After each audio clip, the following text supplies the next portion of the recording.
En ce début d'année 2012, au moment des vœux, une question se pose à chacune et chacun d'entre nous. Que sera cette année 2012 ? Nous en connaissons incontestablement par avance les grands événements.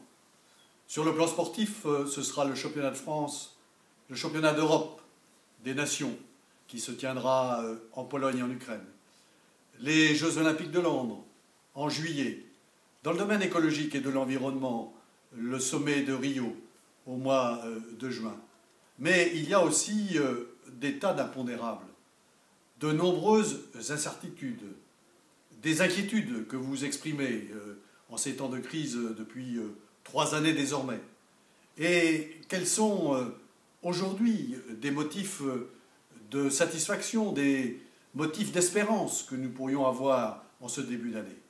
Incontestablement, les bons chiffres de la démographie.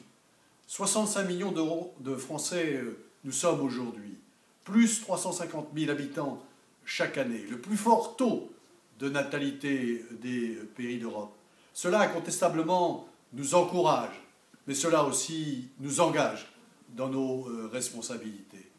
À chaque fois que la France a connu dans son histoire des moments difficiles, que ce soit au début du siècle passé avec ses conflits successifs, eh bien, elle a toujours trouvé le sursaut.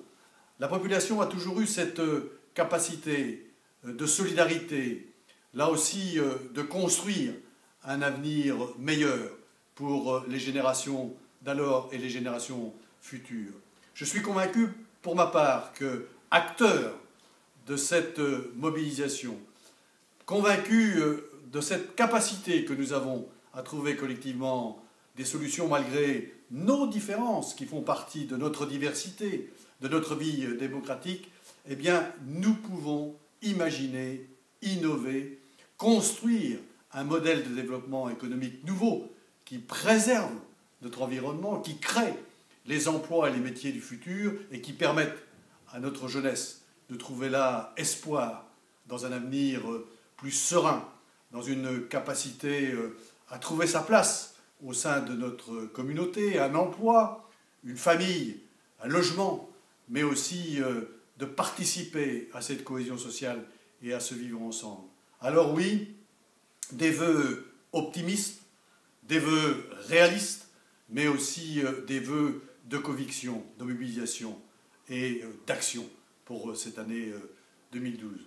Que chacune et chacun trouve là aussi leur voie d'un véritable épanouissement, d'une vraie vie de solidarité, de communauté, mais aussi de cette capacité à construire cette année 2012 pour qu'elle soit une année d'espoir, mais aussi l'année du changement.